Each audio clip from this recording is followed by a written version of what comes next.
Good morning friends, বলো তোমরা সবাই কেমন আছো? আজকে হচ্ছে কত তারিখ দেখে নাও, 15/3, তাই তো? 15/3 মানে 15 তারিখ। আজকে কী বার? সানডে, তাই তো? হ্যাপি সানডে বলো। হ্যাঁ হ্যাঁ, হ্যাপি সানডে, রবিবার। হাজবেন্ড গেছে ওয়াশরুমে। এই দেখ তো সোফাটার নিচটা কেমন কুচকে আছে, টিনা ওই জায়গাটা ঠিক করতো। হ্যাঁ, আর চলো টিনা কাজ করছে আর দেখি। চা খাওয়া কমপ্লিট। মাসির রান্নাঘর এখন একদম লন্ড ভন্ড হয়ে আছে। এই যে মাছ এখনও করবে, মাছ এখনও হয়নি, মাছ করবে। এই যে আমার পেঁপে কাটবে, সবজি ডিব্বা রাখা, মাছের মুড়ি রাখা, ভাত ফুটছে, ডাল নেমে গেছে, আর ওখানে একটা শাক নেমে গেছে। না ওটা কি শাক? হ্যাঁ, বেঁধে শাক। আর কড়াইয়ে কি হচ্ছে? সব সবজি দিয়ে, হ্যাঁ, শুটকি মাছ দিয়ে। শুটকি মাছ। আচ্ছা, আজকে রবিবার তো শুটকি মাছ খাবে, সব সবজি দিয়ে শুটকি মাছ হচ্ছে। এই হচ্ছে রান্নার এখন পরিস্থিতি। তো হাজবেন্ড যাবে বাজারে, মিস্ত্রি কাজ করছে। পিছনের একটা বাথরুম আছে আমার বাইরে, সেই বাথরুমের ওপর ছাদের ওপর টব পড়েছে, আমার ভারী সিমেন্টের টব পড়ে ছাদের টিনটা ভেঙে গেছে। সেই মিস্ত্রি কাজ করছে বাইরে, বুঝলে? এখন মিস্ত্রি ওখানে কাজ করছে। আর কি বলবো, টিনা কাজ করছে, বোম্বা উঠেছে। বোম্বা এখনও স্নানে যায়নি, বোম্বা এখনও স্নানে যাবে। এখন আমার মাছকে খেতে দেওয়ার বাকি আছে। টিনা যাচ্ছে গাছে জল দিতে। এই যে টিনা যাচ্ছে গাছে জল দিতে, বোম্বা বসে আছে। বোম্বা স্নান করতে যাবে, তাই তো বাবা? এখন আমার বাকি আছে এই যে গাছকে বলছি, মাছকে খেতে দেবো, মাছকে খেতে দেওয়া। তো চলো বন্ধুরা, পরে আসছি। আজকে এখন আর মুখটা দেখালাম না, ব্যাক ক্যামেরা করেই তোমাদেরকে গুড মর্নিং শুরু করলাম। হ্যাঁ, তারপরে পরে আসছি একদম ফ্রন্টে। দেখো ফ্রেন্ডস, টিনা চলে এসছে। টিনা এসে আজকে সবার প্রথমে না আমার হাজব্যান্ডের রুমটাকে আগে পরিষ্কার করে, কারণ ও বসে টিভি দেখে, তো সেই জন্য। তো আজকে হচ্ছে সানডে, তো সানডেতে ও ওয়াশরুমে গেছে আমার হাজব্যান্ড। আমি বললাম এই সময় আমার রুমটা তুই পরে করবি, তুই আগে এই রুমটা করে দে, আগে এই রুমটা পরিষ্কার করে দে, কারণ তো কাকু এসে এখনই বসে টিভি দেখবে। তো সেই জন্য ওর এই বিছানা তুলছে, তারপরে টুকটাক ফার্নিচারগুলো মুছবে, গাছে জল দেবে। তারপরে ওপরে একটা রুম আছে, সেই রুমটা একটু বলেছি ঝাড় দিয়ে পরিষ্কার কর, ফার্নিচারগুলো মুছে দে, কাচের টেবিল রয়েছে সেগুলো একটু মুছে দিস। বলো ঠিক আছে। উপরে যাবে গাছে জল দিতে, তখন ওই উপরের রুমটা করে দেবে। এখন আমার কর্তামশায়ের রুমটা করছে। তো চলো দেখতে থাকো। যতটুকু পেরেছি ততটুকুই তুলেছি, সব সব কাজগুলো তো তুলতে পারি না, ওর কিছু কিছু ঘুরতে হবে। তাহলে এই দোতলার মধ্যে যতটা থাকে ততটাই আমি করে দিই। যে অ্যাস্ট্রেটা পরিষ্কার করে দিচ্ছে, ডেলিকার অ্যাস্ট্রেটা পরিষ্কার করে দেয় ও, ভর্তি হয়ে থাকে, প্রত্যেক দিনই ফেলে দেয়। তো যাই হোক, চলো দেখতে থাকো। এরপরে এই টেবিলগুলো মুছে, সামনে ফ্রন্টের যে টিভির নিচের টেবিলগুলো, ড্রেসিং টেবিলটা, এদিকে সোফাটা, প্রতিদিন এগুলোকে একবার করে ঝাড়া মোছা করাই, ধুলো পড়ে তো সেই জন্য। তো চলো দেখতে থাকো। এই যে খাটের হেড বক্সটা মুছছে এখন, হেডটা আর কি। আর বললাম একটু দেয়ালে ধুলো পড়ে, জানো তো, এই দেয়ালগুলোতে যদি অনেক দিন ঝুল যায়, আমি তো এমনিতে ঝাড়া দিয়ে একটু ঝেড়ে দিই, তো আমি বললাম যে সামনে থেকে একটুখানি এগুলো ঝেড়ে নে, এই সামনে দেয়ালগুলো একটু মুছে নে। যতটা আমি যেগুলো বলে বলে করাই সেগুলো তো আছেই, আর যদি না বলি তাহলে ওর মতো করে দিয়ে চলে যায়। ওরাও যেমন হয় আর কি, একটু সামনে বসে থাকলে বা যদি বলে দিয়ে এটা করাটা করে দেয়, সেটা কোনো অসুবিধা করে না। কোনো ঝাড়া মোছাটাই হচ্ছে ওর কাজ, ডাস্টিং করা, বিছানা তোলা, আর জামা কাপড় আমি মেশিনে কেচে দিই, সেগুলো ছাদে গিয়ে মেলে দিয়ে আসা, দরজা জানলা মোছা, এই সব যেগুলো আমি করতাম সেগুলোই ও করে এখন। এই যে এদিকে দেয়ালগুলো একটু মুছে দেয়, ধুলো পরে দেখি আমি। এইখানে এই তাকটা দেখছো, এইটা কালকে করবে বললো এটা কালকে করে দেবো কাকিমা। নাম ঠিক আছে। যে এটা আমার রুমে চলে এসছে এবার, এটা আমার রুমেও পরিষ্কার করছে, বিছানা তোলা হয়ে গেছে, তুলছে আর কি, বিছানা তুলছে। এরপরে যাবে ও গাছে জল দিতে। দোতলায় দুটো ব্যালকানিতে দেবে, আর তিনতলার ছাদে গাছে, তিনতলার ছাদে যে গাছগুলো আছে ওইগুলো ও দেবে। এবারে আমার আমার রুমের এই খাটের হেডগুলো এইগুলো সব ভালো করে মুছবে, ড্রেসিং টেবিলটা মুছবে, সোফাটা ঝাড়বে, হুম।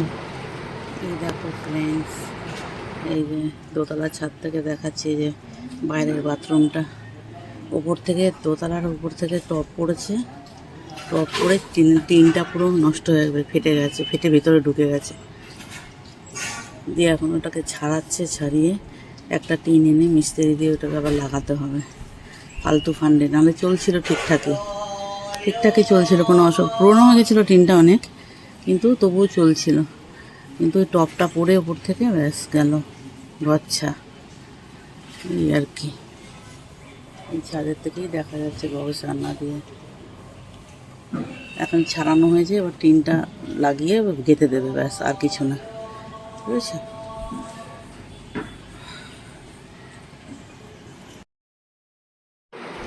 দেখো ফ্রেন্ডস, ফল নিয়ে এসছে আজকে, একটা নতুন ফল এনেছি, আর সেই জন্যেই তোমাদেরকে একটু ফল রাখাটা দেখাচ্ছি। দাঁড়াও দেখাই তোমাদেরকে কি ফল এনেছি আজকে, নতুন একটা ফল এনেছি। আমি গেছিলাম আনতে, অ্যাকচুয়ালি একটা কাজে গিয়েছিলাম, তো সেই জন্য সেখান থেকেই ফলটা নিয়ে আসা হয়েছে। তো এইটা এনেছি প্লাম, দেখো। তো এইটা কোনো দিন আনেনি আমার হাজব্যান্ড, তো আমি বললাম এটা নাও তো দেখি কেমন খেতে হয় দেখি। একটা নিয়েছে 70 টাকা, এই একটা প্লাম।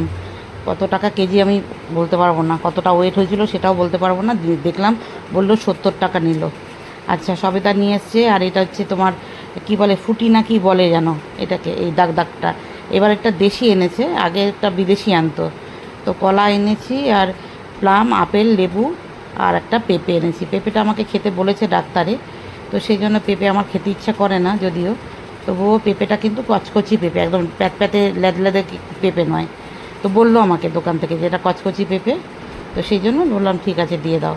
আর কলাটা বোম্বা খায়, কলা একমাত্র কলাটাই বোম্বা খায়, আর কোনো ফল, আর ছোটো ছেলে তো কোনো ফলের ধারে কাছেই ঘেঁষে না, কোনো ফলের ধারে কাছে ঘেঁষে না। বোম্বাকে শুধু দিলে এই কলাটা খাবে, আর কিচ্ছু খাবে না। তো চলো ওই প্লামটা খেয়ে দেখেছি খেয়ে দেখি কেমন হয় খেতে, দেখে ভালো লাগলো ওই জন্য নিলাম। আর দেখো স্নান করে পুজো দেওয়া হয়ে পুজোর ঘরে চলে এসেছি, এই যে পুজো দিতে বসে পড়েছি। পুজো দেওয়া হয়েও গেছে, অ্যাটলিস্ট অলমোস্ট পুরো পুজো কমপ্লিট হয়ে গেছে। তারপরে তোমাদেরকে একটু দেখাচ্ছি যে আমার পুজো দেওয়া কমপ্লিট হয়ে গেছে। এই যে দেখো ঠাকুরের সিংহাসন কেমন আফসা আফসা আসছে না, হেজিটা মানে হেজি নাটাকে, পিকচারটা পুরো ক্লিয়ার আসছে না, এদিক দিয়ে আলোটা আসছে তো সেই জন্যে, আলোটা আসছে বলে এতটা ক্লিয়ার আমি দেখাতে পারছি না। হ্যাঁ, তো এই হলো আমার ঠাকুরের সিংহাসন। তোমরা তো যারা আমার ব্লগ দেখো তারা তো জানোই। আর আমার ঘরে আর কেউ নেই যে আমাকে পুজো দিয়ে দেবে একটু, এটা আমাকে নিজেকেই করতে হয় ডেলি। আর আমি ছোটোবেলা থেকেই পুজো দিই, বাপের বাড়িতে যখন ছিলাম ছোটোবেলায় তখন আমি পুজো দিতাম। ফ্রেন্ডস, আজকে আমি ধনেপাতার আচার বানাবো। হাজব্যান্ডকে আগের বার বানিয়ে দিয়েছিলাম, খুব ভালো খেয়েছিল। হুম, তো সেই জন্যে ভাবলাম এবারও বানিয়ে দিই। আমাকে অনেক দিন ধরেই বলছে যে আমাকে আচারটা বানিয়ে দাও, ধনেপাতার আচারটা বানিয়ে দাও। তো এই দেখো 4টে জায়গায় হয়েছে, আমি লাগিয়েছিলাম, এগুলো কেটে আবার লাগিয়ে দেবো। এই দেখো, ঠিক আছে। তো এগুলো কেটে নিই আগে কাঁচি দিয়ে, হ্যাঁ আগে কাঁচি দিয়ে কেটে নিই, তারপরে তোমাদের দেখাচ্ছি। দেখো ফ্রেন্ডস, হ্যাঁ এই যে তুলে নিলাম ধনেপাতা, আর একটুখানি রেখে দিয়েছি এই দিক থেকে, যদি কখনো ধনেপাতা না থাকে তাহলে এখান থেকে নিয়ে রান্না করতে পারবো, ওই জন্য ওই কটা ছেড়ে দিয়েছি। আর এই 3টে টব থেকে পুরো খালি করে দিয়েছি। এই যে এগুলো ভালো করে ধুয়ে জল ঝরিয়ে এরপর আমি ধনেপাতার চাটনিটা বানাবো। চলো এগুলো ধুয়ে নিগা, এক ঝুড়ি হয়েছে। এই যে দেখো, দেখো ফ্রেন্ডস, 4-5টা কাঁচা লঙ্কা আর একটু তেঁতুল আর একটা টমেটো দিয়ে এটাকে গ্রাইন্ড করে নিয়েছি। এরপরে কড়াইয়ে দিয়ে দিয়েছি তেল, দেখো এটার মধ্যে এবার এটা দেবো, আর একটু দেবো বিট নুন, ঠিক আছে। দেখো এবারে মিক্সির জারটা ভালো করে একটু কাছিয়ে দিয়ে দেবো এর মধ্যে।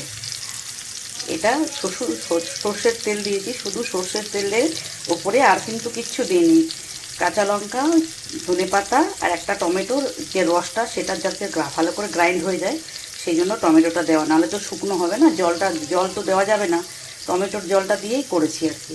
আর দেবো একটু বিট নুন, কাঁচা লঙ্কাও দেওয়া হয়ে গেছে, আর কিচ্ছু দেবো না। এটা ভালো করে জলটা একদম শুকিয়ে যাবে যখন, তখন একটা বোতলের মধ্যে ভরে রাখবো। তো চলো এটাকে নাড়তে থাকি। আর মিক্সির জারটাকে ভালো করে ধুয়ে এর মধ্যে, ধোবো না, ওই কাছে কাছে যতটা দেওয়া যায় আর কি, জল তো দেবো না, জল দিলে খারাপ হয়ে যাবে সেই জন্য। তো চলো দেখো ফ্রেন্ডস, অনেকটা তেল ছেড়ে দিয়েছে, মানে জল যেটুকু ছিল, টমেটোর জলটা, বাকি যেটুকু জল আছে, তেঁতুলটা ধুয়ে দিয়েছি, সেখান থেকে 2-4 ফোঁটা জল ছিল, ওটা শুকিয়ে এবার কিন্তু তেলটা উপরে চলে এসছে দেখো। আর একটু করবো, আর একটু করার পর এটাকে অফ করে ঠান্ডা করে একটা বোতলে ভরে রাখবো, ঠিক আছে? তো একদমই সোজা, ঘরের গাছে লাগিয়েছিলাম ধনেপাতা, সেই ধনেপাতা দিয়ে। আর আমার হাজব্যান্ড ভীষণ খেতে ভালোবাসে যে কোনো আচার। তো আমাকে অনেক দিন ধরেই বলছিল যে একটু আচারটা বানাও, ধনেপাতার আচারটা বানাও। আগের প্রথম ফার্স্ট টাইম বানিয়ে দিয়েছিলাম, খুব ভালো খেয়েছে। দিয়ে বলছিল যে তুমি তো আবার ধনেপাতা লাগিয়েছো, ওইগুলো তুমি আবার বানাও ধনেপাতার চাটনিটা, ধনেপাতার আচার। হ্যাঁ, চাটনিও বলতে পারো, অনেকে ধনেপাতা বাটা খায় কাঁচা। তো এটা তো রাখতে গেলে, কিছুদিন রেখে খেতে গেলে ধরো 15 দিন 20 দিন বা 1 মাস তো থাকবেই। তো তাহলে তো একটুখানি এটাকে জাল দিতে হবে, নাহলে তো থাকবে না না কাঁচা রাখলে। তো সেই জন্য। তো চলো এবার এটাকে হয়ে গেলে আমি বয়ামে ভরে রাখবো। দেখো ফ্রেন্ডস, এই যে ধনেপাতার আচারটা বানিয়েছি, এই যে জারে রেখে দিয়েছি, হাজব্যান্ডের খাওয়াও হয়ে গেছে দেখো। তো আজকে আমি একটু খেয়ে দেখবো। আর আগের বার আমি একটুখানি রসুন দিয়েছিলাম, বাট এবার আমি আর রসুন দিইনি।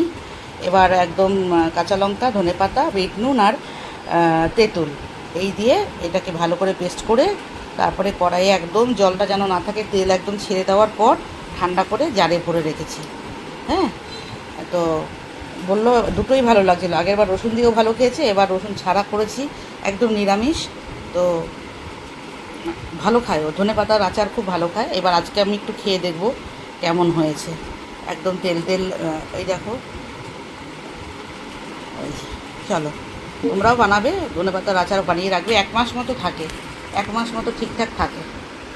চলো ফ্রেন্ডস, দেখালাম তোমাদের ধনেপাতার আচার।